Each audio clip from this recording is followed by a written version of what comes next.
Next question है हमारा question number 5वां क्वेश्चन है हमारा in figure 6.32 if A B parallel to C D. A B किसके पैरेलल है? सी डी के पैरेलल है। And angle A P Q equal to 50 degree. A P Q equal to कितना दे रखा है? 50 डिग्री दे रखा है। And P R D equal to 127। P R D equal to 127 degree. Find X and Y angle, हमसे X और Y angle find out करना है। तो आइए कैसे सॉल्व करेंगे, ध्यान दीजिए। तो सबसे पहले हम लोग क्या लिखेंगे, क्या हमारे पास गिवन क्या क्या है। तो गिवन में हम लोग लिखेंगे कि ए बी पैरेलल है किसके? सी डी के। और एंगल गिवन है A P Q equal to दिया हुआ है 50 डिग्री। और गिवन क्या है? P R D equal to 127 degree.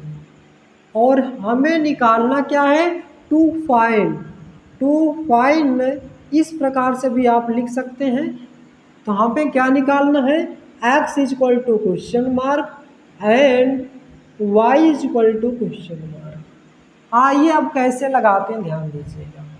यहाँ पे आपको एक जेड शेप दिख रहा होगा।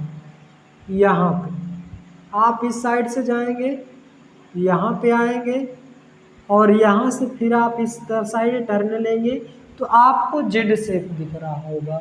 और आपको पता है कि जब जेड शेप दिखता है तो क्या होता है। यहाँ पे लिख सकते हैं angle A P Q is equal to P Q are.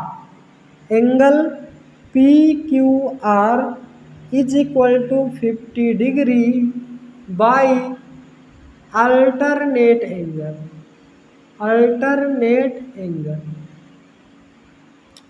Z shape कहीं भी आपको दिखे तो वहां पे क्या बनेगा? अल्टरनेट प्रॉपर्टी से ये अगर 50 है तो ये भी कितना हो जाएगा? 50 डिग्री हो जाएगा। तो यहाँ पे आप क्या कह पाएंगे? So x is equal to x लिखे चाहे ए पी क्यू, ये पी क्यू तो आपका दिया ये 50। तो यहाँ पे पी क्यू आर क्या हो जाएगा? P Q R is equal to 50 degree, या आप कह दें एक्स इज इक्वल टू कितना? 50 डिग्री। पी क्यू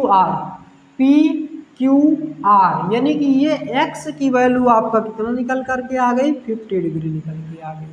ये तो एक्स की कहानी हो गई। अगर आप यहाँ पे देखें, इस एंगल को ऐड करें, अगर इस एंगल और इस एंगल को ऐड करें तो कितना बनना चाहिए? 180 डिग्री बनेगा। तो कैसे, आइए देखते हैं। यहाँ पे बनेगा angle of P R Q plus angle of P R D is equal to 180 degree. क्यों?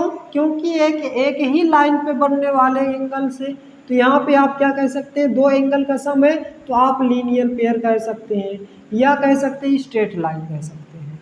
तो अब यहाँ पे पी आर क्यू ये तो हमको निकालना ही है। P R Q plus P R D कितना दिया हुआ है? 127 इज इक्वल टू 180 डिग्री। यहाँ से angle P R Q is equal to 180 minus 127। तो angle P R Q equal to कितना निकल के आ जाएगा? 10 में से 7 जाएगा 3, 10 में से 7 गया 3, 7 में से 2 जाएगा 5, यानी कि ये आ जाएगा आपका 53। इसको डिब्बे में बंद कर दीजिए, ज़रूरत पड़ेगी। ये आपका कितने का हो गया? 53 का हो गया। अब बताइए, किसी भी ट्रायंगल्स के सम मतलब अंदर बने एंगल्स के सभी का सम कितना होता है? 180 डिग्री होता है। तो आप यहाँ से कह सकते हैं X plus Y plus 53 is equal to 180 degree आप कह सकते हैं। तो एक्स की वैल्यू, और हमसे पूछा क्या था? ठीक है, वाई की वैल्यू निकालना है ना यहाँ से। तो एक्स की वैल्यू कितना है? 50 डिग्री है, प्लस वाई के तो निकालना है प्लस 50, और इज इक्वल टू 180 डिग्री। तो y की वैल्यू कितना आ जाएगी 180 माइनस 50 50 100 हो जाएगा और 103 हो जाएगा। तो ये आ जाएगा आपका 103 माइनस हो जाएगा। तो y की वैल्यू 10 में से 3 जाएगा 7, 7 में से 0 जाएगा 7, यानी कि y की वैल्यू आपकी कितना आ जाएगी 77 आ जाएगी। तो यहाँ पे आप क्या लिखेंगे, x की वैल्यू आपका आ चुका है 50 और y की वैल्यू आपका आ चुका है 77। तो ये आपका x और y निकालना था। तो आशा करता हूँ दोस्तों कि ये बेहतरीन सा क्वेश्चन भी आपको समझ में आ गया होगा। इसको नोट डाउन कर लीजिए। आइए